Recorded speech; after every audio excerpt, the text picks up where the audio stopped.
capítulo 5, o verso 4, depois que João teve essa visão do trono, e a gente falou sobre o livro ontem, e ele falou, eu chorava muito, porque ninguém foi achado digno de abrir o livro, nem mesmo de olhar para ele. Então vamos lá, né? Lucas 6, 21, Lucas capítulo 6, 21. A palavra do Senhor lá vai falar sobre essa questão, né, Lucas mostra a humanidade de Jesus.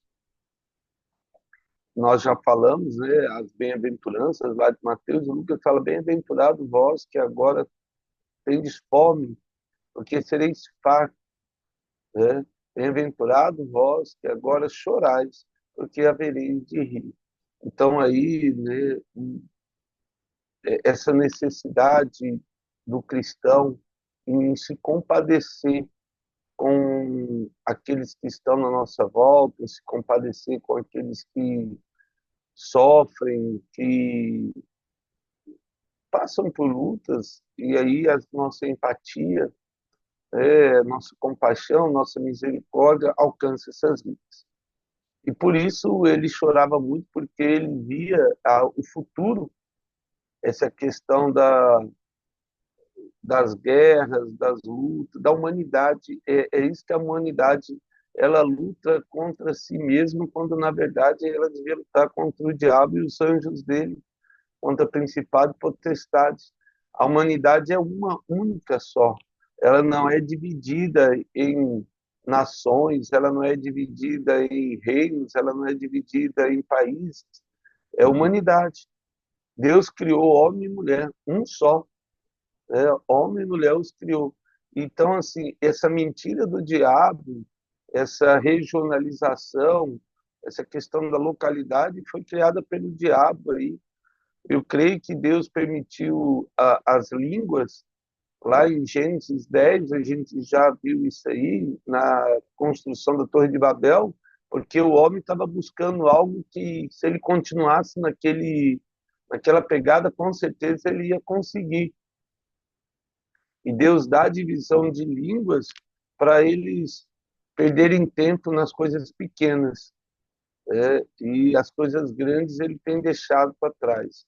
Mas vamos lá, graças a Deus, isso está perto do fim e ninguém podia abrir o livro. Jó, vamos para Jó 25, Jó capítulo 25, a gente, Jó capítulo 25, o verso 5. Vamos lá no verso 5. Isso. Eis que até a lua não tem brilho e as estrelas não são puras aos olhos dele, quanto menos o homem, que é gusano, e o filho do homem, que é verme. Ou seja, ninguém pode abrir o livro, né? Nem os astros. Aí, ó, eis que até a lua não tem brilho, ou seja, ela depende do sol, ela não na verdade, o verso 4 ele começa ali, né? Ele vai falar quem é puro diante de Deus, né? Ninguém que nasce do homem, ninguém é puro.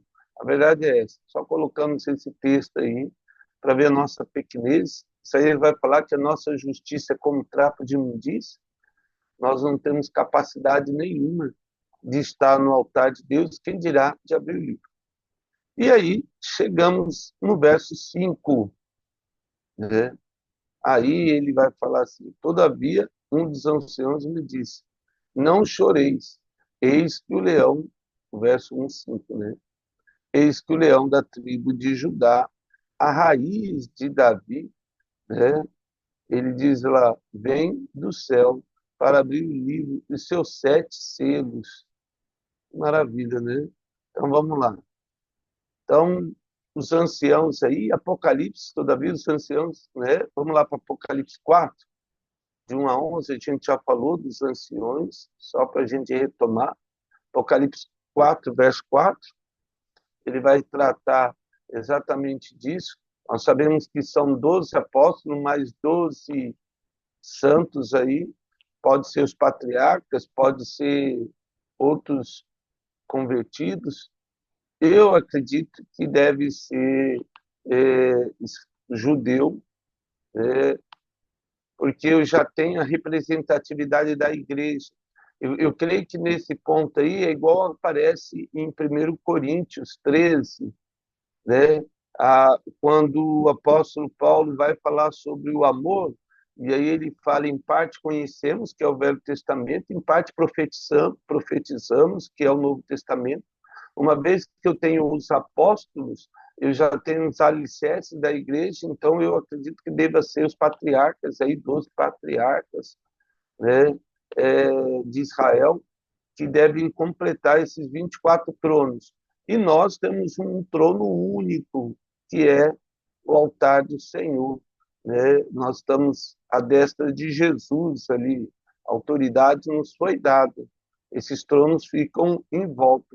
E a gente já viu que eles colocam a coroa ali, né? O verso 4 ele diz: ao redor do trono também 24 tronos, e assentados neles os 24 anciãos vestidos de branco, em cujas cabeças estão coroas de ouro, né?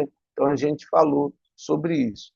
E aí o anjo vai falar para João, né? Não chores, o leão da tribo de Judá, a raiz de Davi.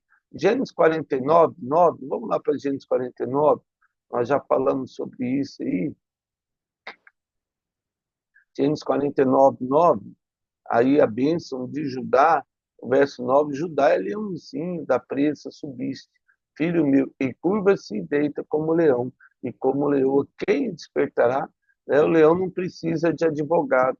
As pessoas querem defender Jesus de uma maneira incoerente, porque Jesus não precisa de que ninguém defenda, ele é um leão. Nunca vi um leão precisar de defesa, né, de alguém defendendo ele. Mas essa é a questão. Tem coisas e valores muito mais importantes no aspecto de buscar a presença de Deus, pregar o evangelho de Jesus. Às vezes as pessoas querem, não que não seja importante, tem certo valor, mas se perde muito tempo em coisas, vamos marcar um dia, né, o dia da Bíblia, importante isso também, mas tem coisas realmente que o cristão deve se preocupar mais, né? Tem uma rua assim, está bom. Mas então o leão é o Senhor Jesus aí, que vem vencendo para vencer. Segundo Timóteo 2,8, vamos lá em 2 Timóteo 2,8. Segundo Timóteo capítulo 2, verso 8. né?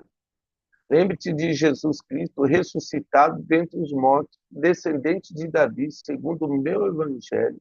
Então, olha só, Jesus venceu a morte, ressuscitou, pelo qual estou sofrendo até algemas. Paulo estava preso, né, como malfeitor.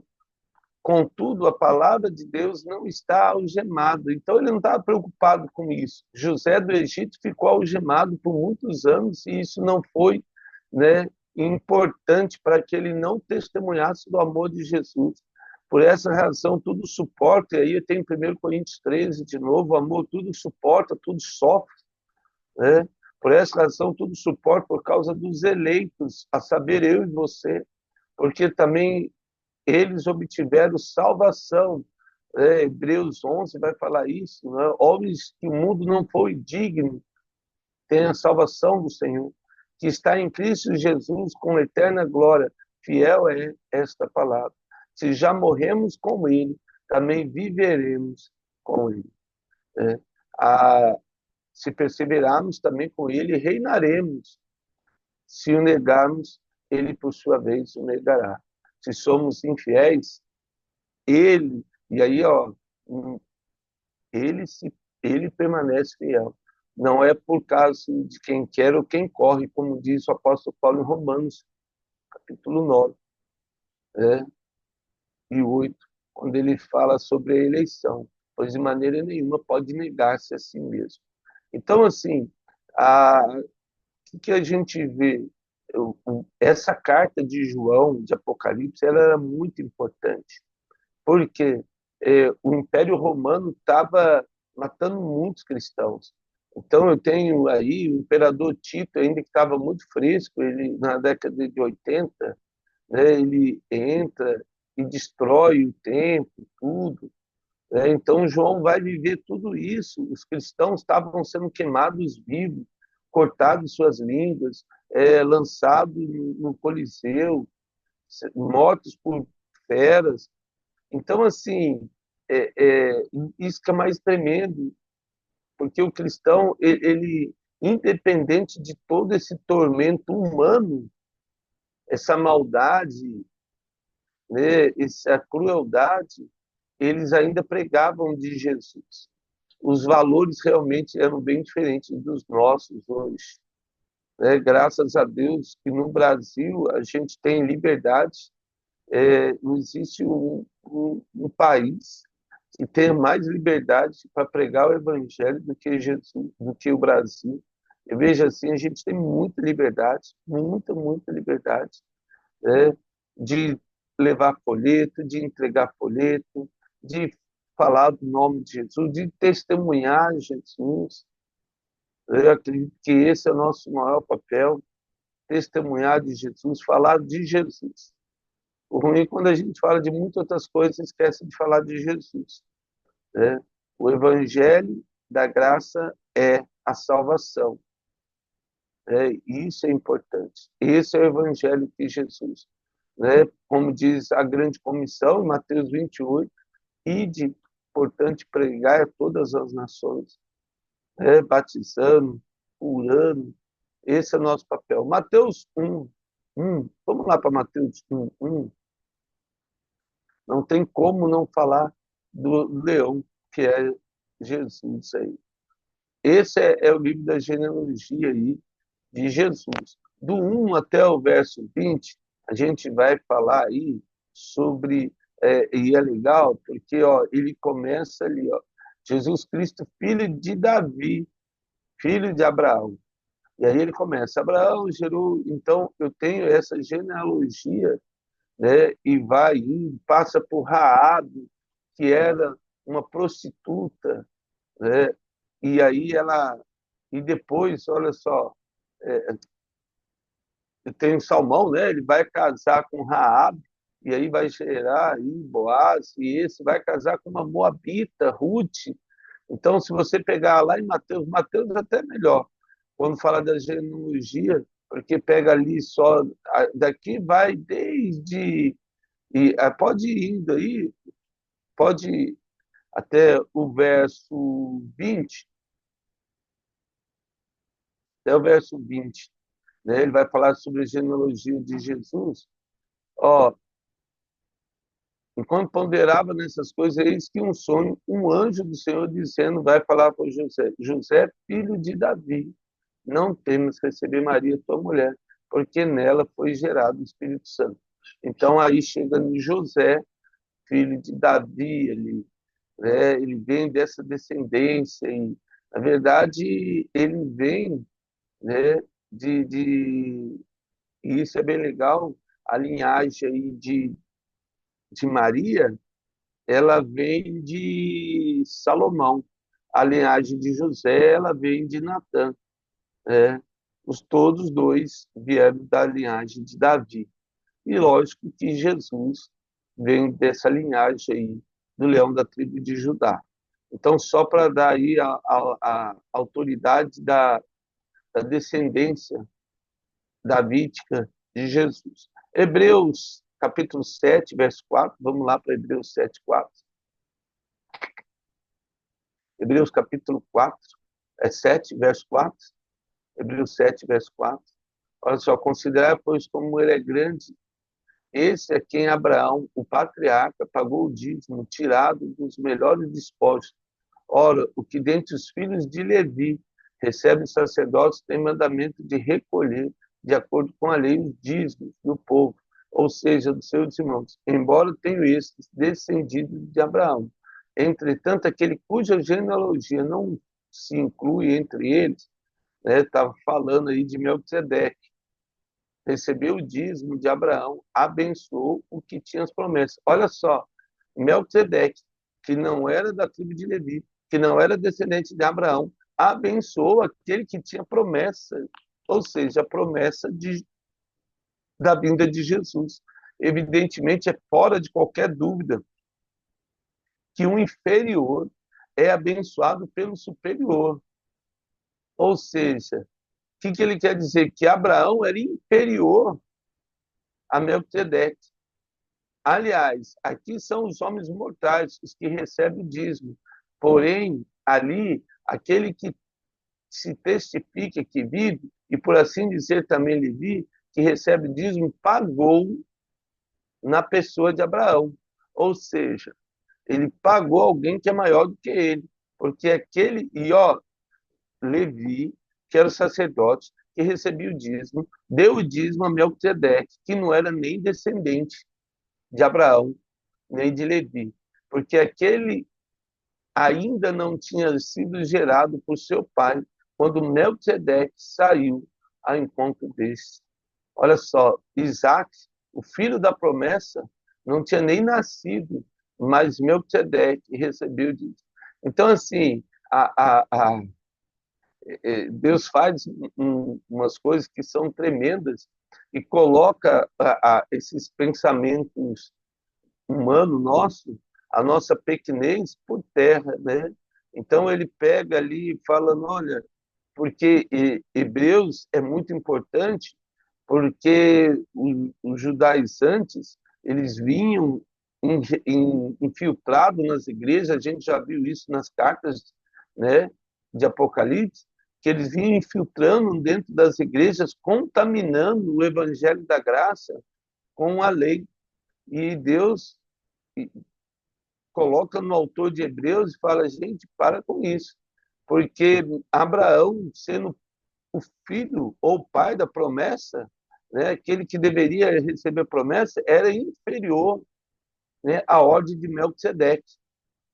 Não é porque ele deu o dízimo, ou seja, o sacerdote legítimo é aquele que não tem início nem fim, como foi Melquisedeque. E Romanos 1:3, vamos lá, só para falar ainda da autoridade de Jesus, que está acima de qualquer coisa.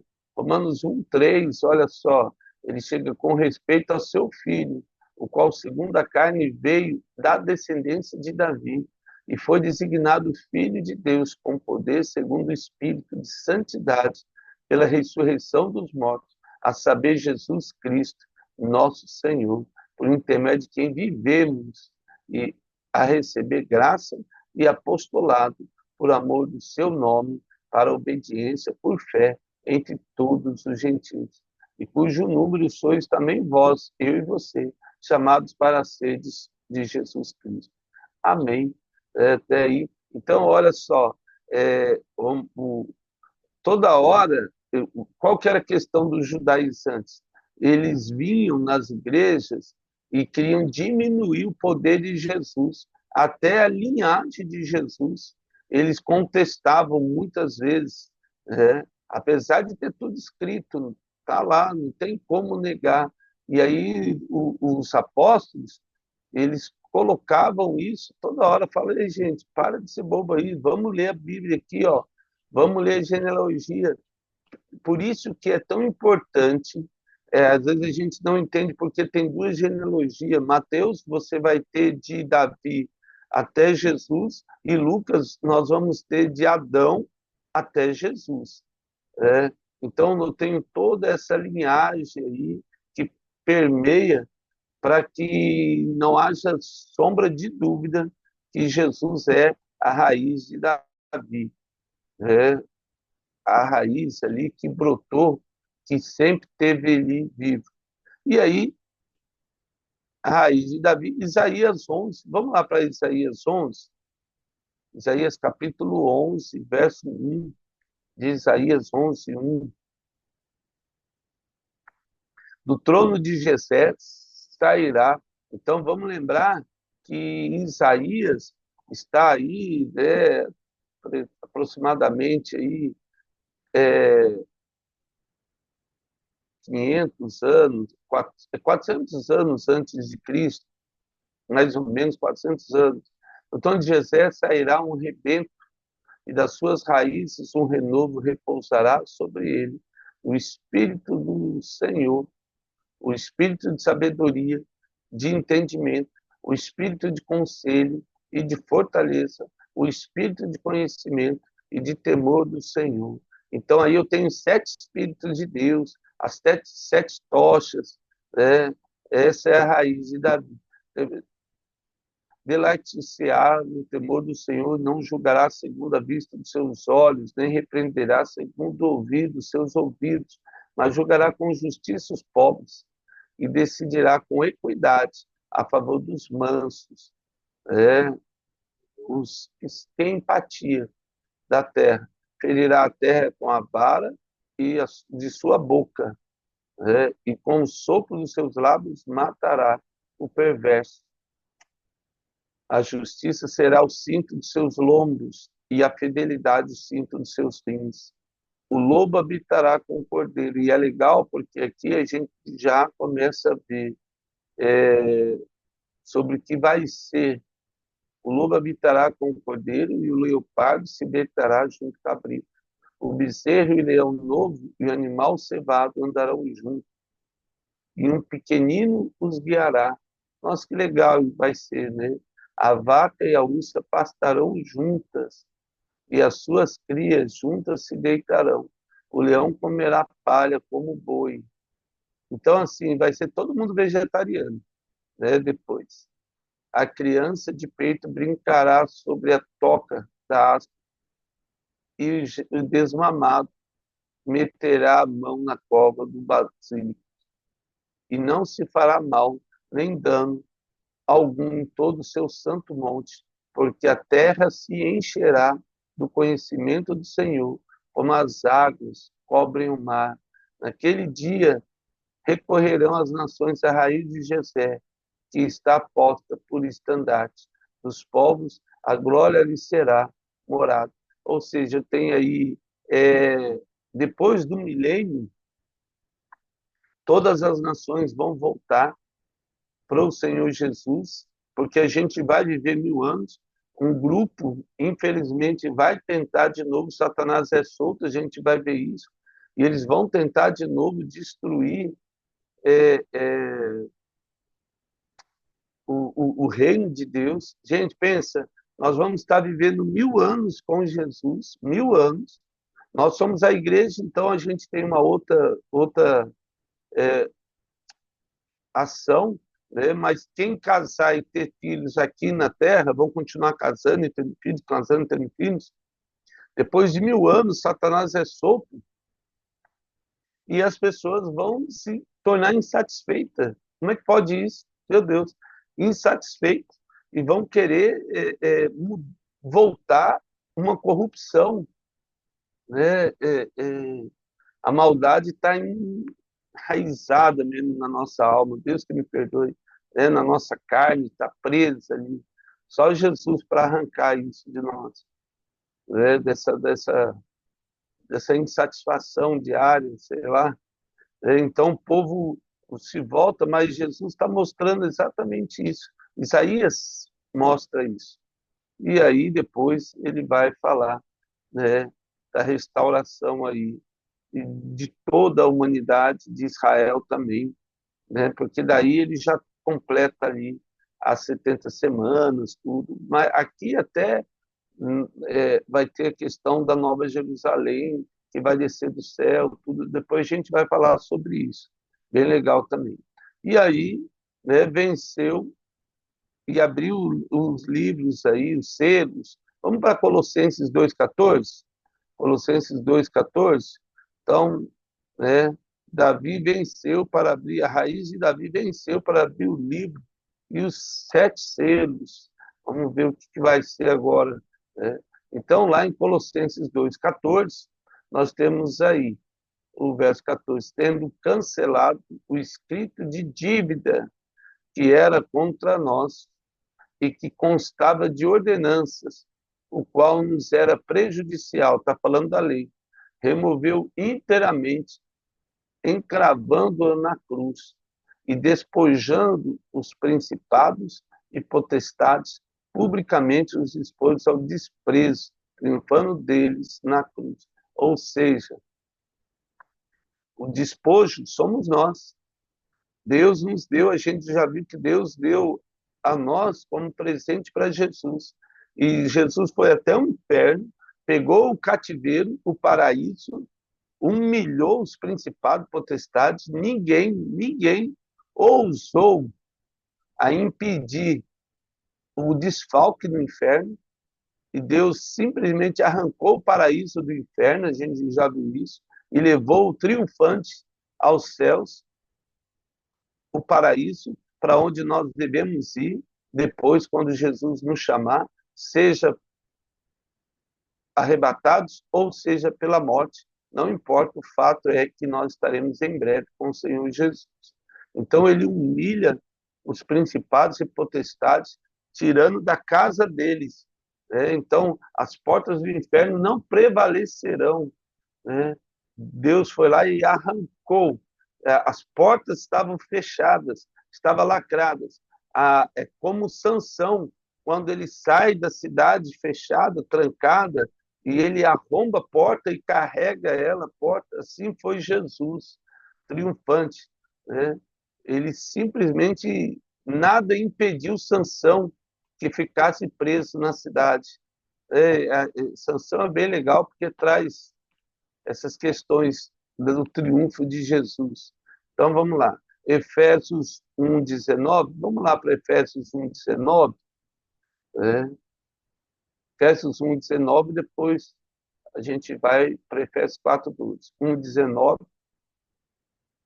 Então, esse que é digno de abrir os livros aí, o qual a suprema grandeza do seu poder para com os que cremos segundo a eficácia da força do seu poder, o qual exerceu ele em Cristo, ressuscitando dentre os mortos e fazendo sentar à sua direita nos lugares celestiais acima dos principados, todo principado, potestade, poder, domínio e todo nome que se possa referir, não só, né, agora como no porvir. E é legal porque nenhum nome tem autoridade sobre o nome de Jesus. E esse texto é legal porque a gente, quando ora por alguém, né, a gente pode também recusar todo diagnóstico, todo nome de enfermidade. Eu entendo que se tem um nome, tem que estar debaixo dos pés de Jesus.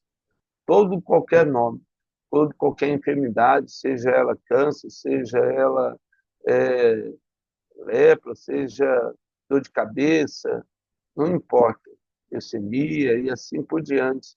Todo qualquer diagnóstico está debaixo do nome. Se tem nome, está debaixo da autoridade de Jesus e deve ser repreendido.